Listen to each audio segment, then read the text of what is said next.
The sea had turned black long before nightfall.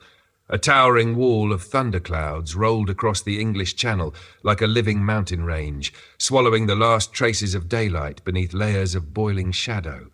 Rain swept across the water in silver sheets, while distant lightning flickered deep within the storm like artillery flashes beyond a battlefield. Caught beneath it was the schooner Albion. She was a small, two-masted coastal trading vessel, weather-worn and narrow-beamed, built more for practicality than comfort. Her dark wooden hull strained heavily against the sea, while every timber groaned beneath the pressure of wind and waves. The schooner carried a mixed cargo of grain sacks, preserved goods, and small merchant freight bound for ports farther north along the English coast. Salt stains streaked her bulwarks, tar-blackened rigging snapped violently overhead. Every inch of her bore the hard wear of coastal service in dangerous waters. As the sun vanished completely behind the storm front, the channel erupted. 10-foot seas rolled beneath the Albion, their tops ripped apart by shrieking winds that hurled white spray through the darkness. The schooner pitched violently upward, before crashing into the troughs hard enough to shudder her entire hull. Water exploded across the bow with every impact, flooding the deck ankle-deep before draining back into the sea. Wind screamed through the rigging at more than 40 knots. Loose blocks hammered against the masts while sailcloth snapped like cannon fire overhead. Then night arrived fully. There was no moon, no stars, only blackness. The storm clouds sealed the sky entirely, smothering every natural trace of light, until sea and sky became indistinguishable from one another.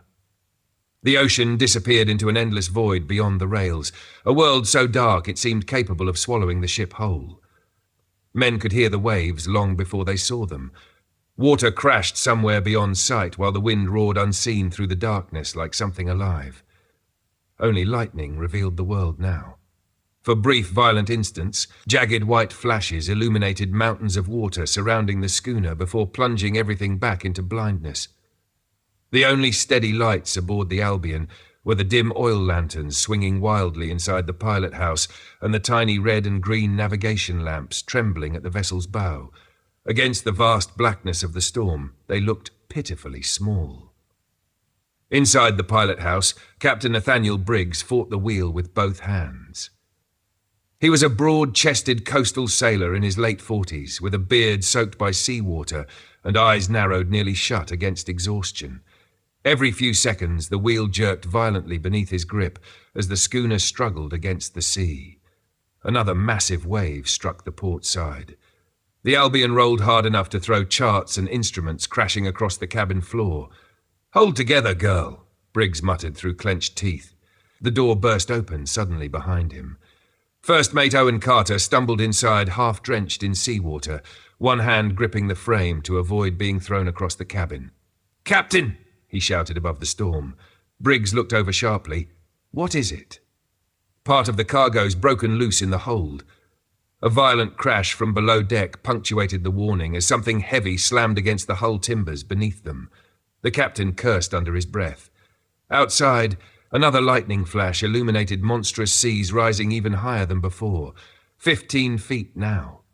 Maybe more. The schooner was losing headway entirely, climbing each wave only to slide backward again beneath the force of wind and sea.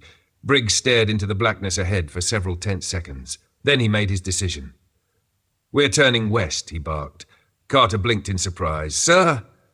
No use fighting this. Briggs hauled hard against the wheel as another sea struck the stern. "We'll run for shelter behind Eddystone. Rocks might break enough of the sea to keep us afloat till morning. The lighthouse can't be more than a few miles off." "Aye, if we can reach it." The captain leaned his full weight against the wheel. "Get the men ready," he shouted. "We're coming around." Outside, sailors scrambled across the flooding deck while the storm howled around them in total darkness. Slowly, dangerously, the Albion began her turn.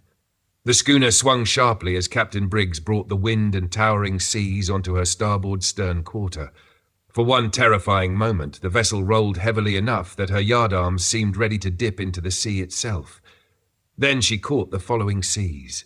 The Albion surged westward into the black storm.